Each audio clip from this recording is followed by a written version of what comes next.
Welcome to My Favorite CX, a podcast that celebrates exceptional customer experiences. To listen to today's, please choose from one of the following options. Welcome to My Favorite Customer Experience. I'm Chris Holt from Holt CX Consultancy, and I'm joined today by Alex Myatt, Global Account Director at Pindrop. Alex, welcome to My Favorite Customer Experience. Hi, Chris. Thanks very much for having me today. Now, Alex and I first worked together over 20 years ago, which I know if you're watching this on YouTube, you won't believe that at all.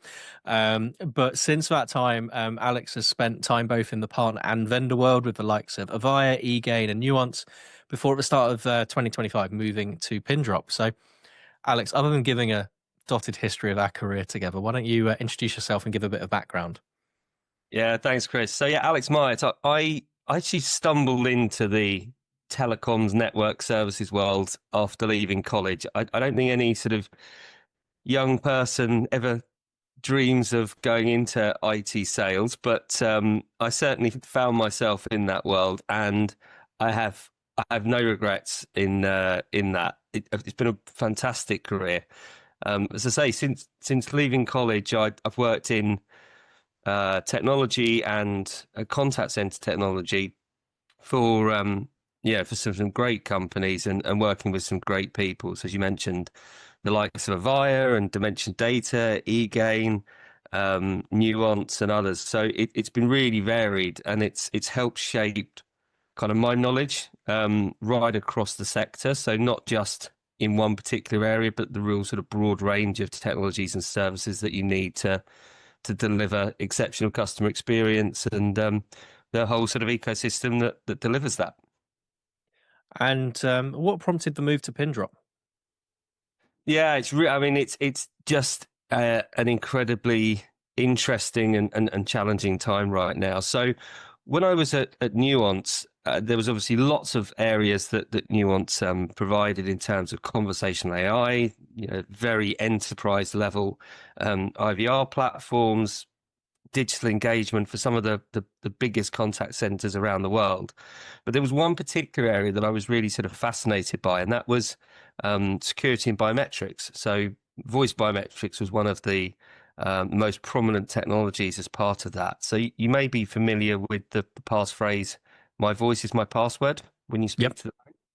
And essentially that was using your voice as a unique identifier to automate the authentication process. So instead of having to be asked and answer 5 what we call knowledge-based questions, mother's maiden name, first school, pet, favorite child, all of that type of stuff, that could all be automated and had a huge sort of benefit in terms of customer experience and operational returns in the contact center. So that was an area I was really, really interested in. But that whole landscape has changed substantially.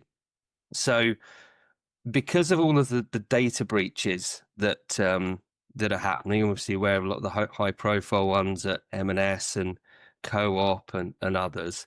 I mean, essentially all of our personal data exists on the dark net in some shape or form. So it makes it incredibly easy for fraudsters to bypass that traditional knowledge-based authentication, because essentially they already know all of those answers. It's then also things like, you've been hearing a lot about mobile phone thefts. There's things like SIM swaps. There's now agentic AI and AI deepfake attacks as well. So a lot of fraud happens still in the contact center within the voice channel. And I joined Pindrop together with the team because they are uniquely placed to address the kind of modern challenges and tactics that the fraudsters are using, because it's not just voice biometrics. It's looking at everything around the network, the device, the behavior, and whether that's actually a human or not. So whether it's a deep fake or it is a person. I guess that's one of the challenges, isn't it? Because I looked at voice biometrics a few years back, but that makes sense. But then with the rise of computing power and the ability with AI to, you can create an avatar for yourself pretty easily now, put that in the wrong hands, and that can be an avatar that is being used of yourself. And I guess that's where, from what you're saying, the technology has changed and evolved significantly. So it's no longer just audio, it is the entirety of that conversation and understanding what's going on there. Yeah, absolutely. And so, you know, there's a lot of AI deepfakes and impersonations happening. We see it a lot, obviously, in social media in our day-to-day lives, and that's powering scams. So scams towards the general public. Scams is quite different to fraud. So what's kind of happening in the fraud space are things like executive impersonations. So that's happening in the likes of sort of a Teams, Zoom type collaboration tools that enterprises are using. So there's that kind of individual impersonation happening within businesses. But what we're actually seeing is more of the agentic AI. So the same tools that the CCaaS vendors are talking about to provide productivity improvements for agents, fraudsters are actually using that exact same technology to do reconnaissance and have human-like conversations either with the IVR or with the agent. So they've essentially weaponized the AI that was meant for good.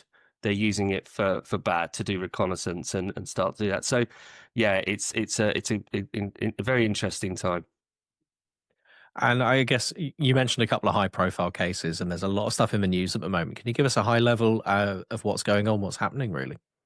So, I mean, one of the most sort of high profile impersonation cases happened at a company called Arup, where one of their senior finance directors had received an email from who they thought was the CFO, and asked him to join an urgent Zoom call to discuss something that they needed to deal with.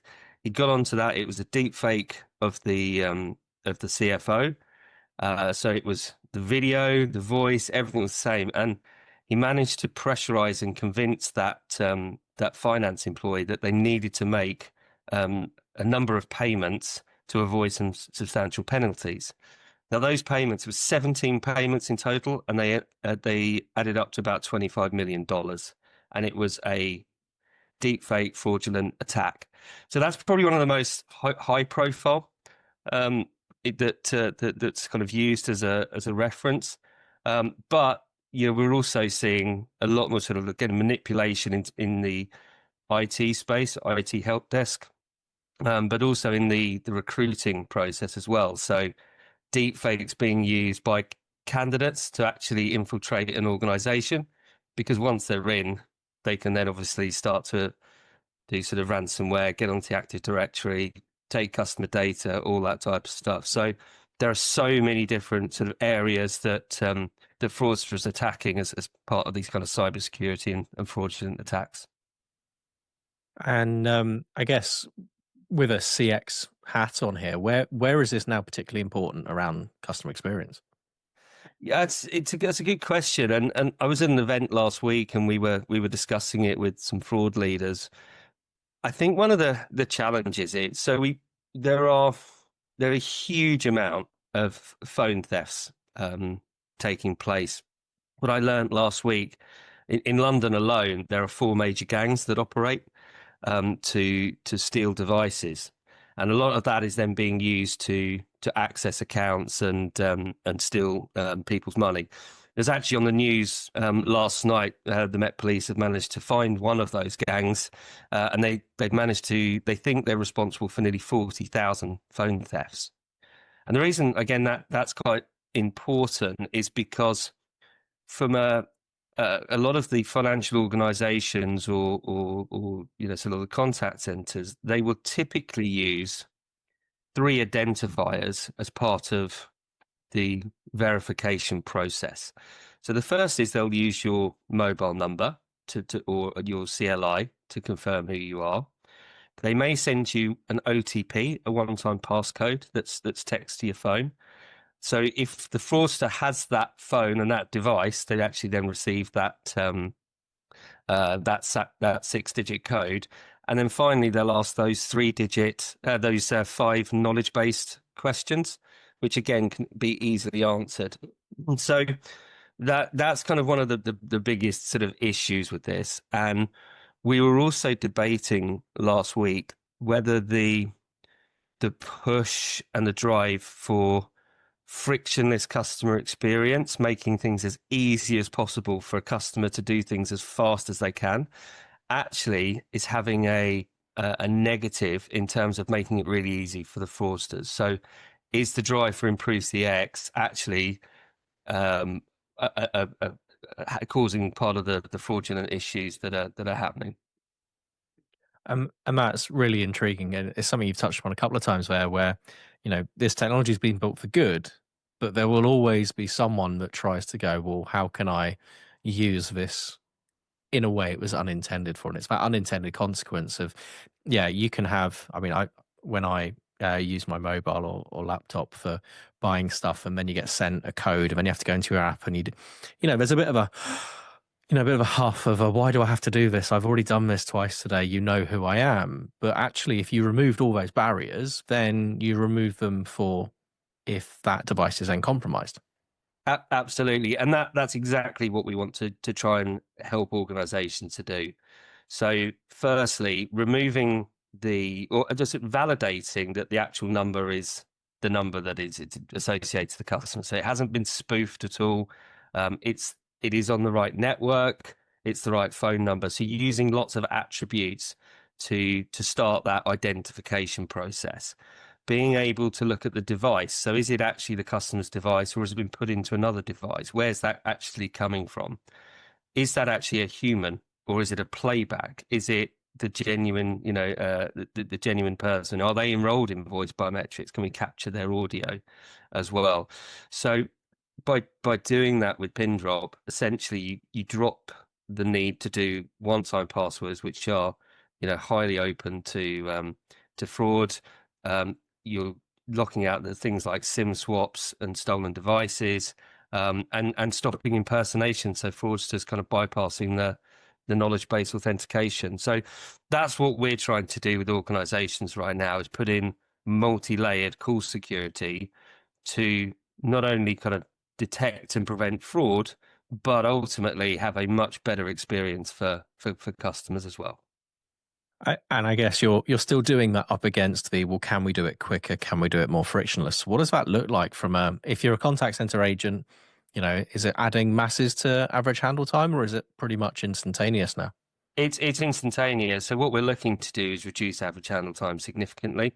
So depending on the organization and the demographic of their customers, the age group of their customers, sometimes it can take 2-3 minutes to authenticate someone. So if you think about perhaps, let's say, a building society. Now, if you think what's happening in that world, they're mixing the kind of former world of having savings products, but then needing to digitalize and offer new services that drive revenue to things like mortgages. Well, all of those things are all going into one contact center. So you've got a mixture of perhaps older people that have savings, and they will typically take a little longer to go through authentication. They may have even some sort of health challenges, etc., that takes even longer, and because that drives longer AHT, longer wait times, versus perhaps on the mortgage side, younger people, younger demographic who want to pass it really quickly. So we can take anywhere, if it's a 2-3 minute authentication journey, we can turn that into seconds, because we can use a traffic light system on the desktop with the agent, so they know that is the customer, or do they need to ask further questions. And I guess exciting from the world of CXone, the world I live in. I noticed last week 25.4 release, Pindrop now announced as a Dev 1 integration. So how easy is it for Nice partners and customers to bring Pindrop into their existing CXone deployments? Yeah, it's a really great point. So we're really excited about this. We've been working with Nice for some time in terms of the integration, and then that's now just really sort of being turbocharged to get that seamless integration. So we're both Nice and Pindrop are in AWS, so in the same cloud environment. We've integrated the desktop, we've integrated from a network perspective. So we're really, really tightly integrated. So any partner or the Nice team themselves, if they have opportunities And it doesn't just have to be finance. You know, there could be utility companies or telcos that want to provide frictionless authentication experiences. They too can use this service. So, you know, I'd welcome anyone that's looking at Nice CXone to look at Pindrop as well as part of that solution stack. And it's not just Nice, is it? You're working with a whole host of vendors from an agnostic point of view. Yeah, absolutely. So we've got integrations with Genesis, with Five9, and with Amazon Connect. So again, we've got lots of deployments, very sort of agile, seamless integrations with those as well. So yeah, really good times for us. And it's something I ask everyone. So what excites you in customer experience, and where do you see the biggest opportunity for growth in customer experience? Yeah, do you know, it's funny. Again, from all the organizations I've worked with, I've been really fortunate as well to actually be on the ground in contact centers working, you know, with a lot of the contact center leaders. And I think the thing we often forget is how difficult it is to run and operate a contact center. They are, you know, very expensive. They take a lot of people. The teams that run contact centers are reliant on the technology that is provided to them. You know, often they have an influence on those technologies, but by and large, it's their IT or technology teams that provide that to them, and they may not have the most up to date or modern solutions in, you know, at their fingertips, and they're constantly being driven to, you know, drive cost out, improve customer experience. They're, you know, beaten over the head with various metrics that they've got to. So I have always felt the sort of unsung heroes have always been the contact center, the leaders, the heads of customer care. So I've always really enjoyed working very closely with them and having a relationship with them to the point that I understand what their personal goals and objectives are, how to, you know, map anything that we're doing. You know, technology is just an enabler to deliver something, and if you're aligned to what that something is, and particularly the personal goals of that customer care lead or head of CX, that's where you build a really sort of trusted relationship with them. So I think that's often overlooked, where we sometimes just start selling stuff. You know, here's the latest thing that can drive an improvement. But actually, when you get to the human level, because contact centers are run by, you know, very sort of passionate humans, then we and professionals, then we, you know, that's really where I think everyone can make you know, a real difference. It's certainly an interesting point as well. If you go and sit in a contact center, the team leaders are rarely the people going, oh, there's a new thing that they've bought that I get to use. It's normally, there's a new thing. And now I'm being asked what this metric now means versus what it meant. And again, can I do more with less, or more at a cheaper base? Yeah, absolutely. And often they will want the new thing, but the new thing may not work with the old thing that they have. So that's often the other challenge, you know, that they have, that they're balancing, you know, a mix of you know, the mix in the ecosystem of the contact center technologies. But, you know, again, so many more, you know, we've seen so many more organizations still moving to, you know, considering and moving to new CCaaS platforms. You would have thought a lot of that had all been done now, but it still feels like there are, you know, lots of major brands and organizations yet to move to CCaaS. So yeah, I think that will you know, create a very big shift over the next sort of 18-24 months as they do that. And Alex, what we'll do is we'll take a brief pause there. We'll place our listeners and our viewers on hold. They can interact with some lovely hold music, and then we'll come back and we'll talk about one of your favorite customer experiences. Your call is important to us. Please hold, and you'll be connected to your next favorite customer experience shortly.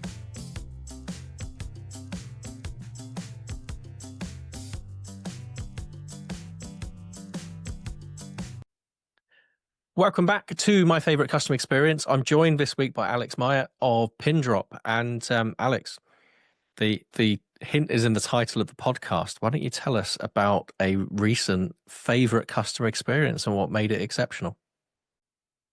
Yeah, favorite CX moment recently. I think because I've worked in this area for such a long time, I'm really hard to impress You've because got a high bar. I'm always looking to go, well, why have you written it like this? Why haven't you been proactive here?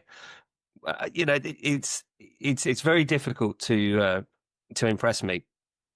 But I think one of the areas that I think really does stand out is in the kind of travel and hospitality industry. I think they really do set the bar. So I used to do quite a lot of travel, both flights and hotels around the world, and it often comes in for criticism, but the BA loyalty program it's something else because it's like a drug. It really hooks you. Um, the way that the app works in terms of you're always looking at your points, always refreshing. You'll often will pay for an upgrade in order to get more points. So you're constantly on this, almost like a gamification to boost your status. And of course, the higher the status, the higher the rewards you get. So as soon as you get into like gold status, the experience really unlocks. So everything from when you're in the airport, you can go and have massages and all sorts of things like that. Um, that's just you wouldn't necessarily expect that just from an airline. So the lounges, everything that's there, I think is fantastic, and even the little touches like when you're actually on the plane, them coming up and talking to you and saying thank you very much for your loyalty. I think that's just a very simple thing to do, but it's just connecting with you to say we recognize that you spend a lot of money with us and we're grateful for that. And I think a lot more organizations could do that little touch without it costing really any money, just to say thank you very much for your loyalty. And the hotel chains, IHG particularly are like that. So they'll always say, thank you very much for your loyalty when you check in, and they'll offer you a welcome drink. And the welcome drink is probably only £4 or £5, but it's just a really nice a nice touch. So I often think that they come in for a lot of bad press, but I do think that the airline CX experience and the loyalty programs in that space are really sort of market leading. And I think you touched upon a word there that we know very much from the contact center world of gamification. And everything's a game now. Everything is like you're playing a game and there's rewards. I'm similar. I'm part of IHG's various different things, and they'll have an offer in of you can do this. And you're like, oh well, does that work with my travel dates? Does that work with I'm actually taking some time off at the end of this year, and it just coincides with one of their offers. So we're like, we'll go and do that hotel instead of what we were potentially going to do because that means we probably get 2 free hotel nights out of it realistically. So yeah, it's it does change your behavior, but you're probably doing things you were going to do anyway. I think to your point, what they are doing is making that they're making you want to reach for that next level by offering you that upgrade that then will get you on that path. Yeah, And, absolutely. Yeah. I think it's tying that experience in the apps as well. So you wouldn't necessarily think, oh, I'll go and check my app today for IHG or BA, but you do. When you're on that loyalty journey and you are looking to see what rewards you can get, you are on it. So I think they do a good job in tying the app to the experience as well. And do you find that it influences your behaviors? Absolutely. Yeah. So you'll always look to book BA or an IHG first as your kind of first preference. I'm sure, if I'd have started the journey with Marriott, I, would be in a similar position. I know people that are, loyal to Marriott for a similar reason. But I think if you start on one, that's that's your chosen path, and it's very difficult to deviate away from that. I think it is very true, because then unless something bad happens, you're likely to stay very loyal. So I was in a different hotel scheme, and then funny enough, during 2020, I didn't stay in hotels in the second half of the year. I don't think anyone was. You know, No. there was stuff going on, but that loyalty scheme shredded my points down to 0 and went, well, that's our terms and conditions, and I've not booked with that hotel chain since. Mm. And it's like, okay, you can reward loyalty, and if you build up loyalty and trust, then I'm going to carry on using you, but don't overstep your mark. If you then go, oh well, the terms and conditions say this, then actually there are plenty of other options out there as well. Yeah, it's interesting. Majestic Wines did a similar thing where they actually looked at some of their former customers that were spending quite a bit of money and who hadn't shopped with them over the last 3 to 6 months. And for those customers that hadn't shopped with them, they sent them a voucher. So they'd say, we'd like to send you a £40 voucher. So if you spend £240, we'll give you £40 off. Now, I've fallen, admittedly, into this category of previously spending a bit of money in Majestic and not shopping there recently. And it was amazing how that sort of recognition of, we'd like you to come back, and here is a token of our appreciation. Please come back and spend money.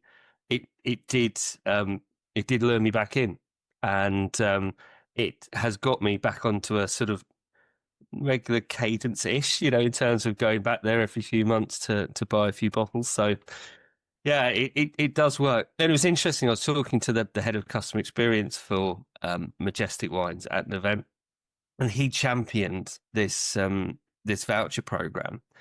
And the CFO at the time was very reticent to do it, because he was looking obviously at the cost of the I guess they're going to look at it and go, well, it's going to cost us this. It's going to cost us this. We're essentially giving a massive discount. But he managed to convince the CFO to proceed with it, and the results were tremendous. They managed to drive, getting customers back in. Once they're back in the store, they can drive a better experience, because they can welcome them back in, take them to the tasting, because it is a really good experience when you're in there, but they just needed something to lure you back in. So they did a really good job with it, and it's then driven that kind of continuation of come to our events, come to certain things. And so, yeah, I think that's also a really good experience by Majestic Wine. I think that is really interesting as well, because there was a podcast I recorded last night. Don't know when in the order I'm going to release all of these, but talking about a company that they essentially started to build purposeful failure into an experience so they could then put it right. And it's slightly different to lapsed customer, but it is another way of going, I see you, I'm helping you. I mean, to the point of actually actively engineering it is interesting. But I can get the point on Majestic's part on the CFO of going, oh, well, that's going to cost us £40 a customer. But it's like, well, it could do, but they're also not spending anything at the moment. So got to map, you're on minus. You've got to map it to lifetime value. So it's not just the £40 for that one spend, the discount. It's you get it back over the next 2 to 3, because of that you won't have that discount. So yeah, no, it really did pay dividends for them. I think that's the thing about really positive customer experiences. It's really easy. I mean, other than the potential for getting sued, it would be really easy to do I hate my customer experience and have people just bag companies left, right, and center, because we've probably got a 10-to-1 ratio at least of bad experiences. But what's really clear when we have these conversations is, at the start on the pre-record, you're like, oh, I'm not sure about this one. And then over the course of 5 minutes, you've now come up with another couple of brands where you're like, you remember them and you remember those experiences, which then influence your behaviors and make you feel valued ultimately. Yeah, absolutely. Yeah, I mean, everyone will always remember the bad, but I think there's a lot more good out there. And I see, going back to what I was saying earlier, it's really difficult to run a contact center. It's not an easy job at all. So we must spare a thought for CX and customer care leaders in these organizations who show up every day to genuinely do the best they can. No one turns up to work and goes, I'm going to provide poor experience. They are all fighting day in, day out to provide the very best. And Alex, where can people find out more about yourself, more about Pindrop if they want to learn more? So look at pindrop.com or look at my LinkedIn profile. I see share quite a lot of posts there, and my contact information is also on there as well. But drop me a message and be happy to help.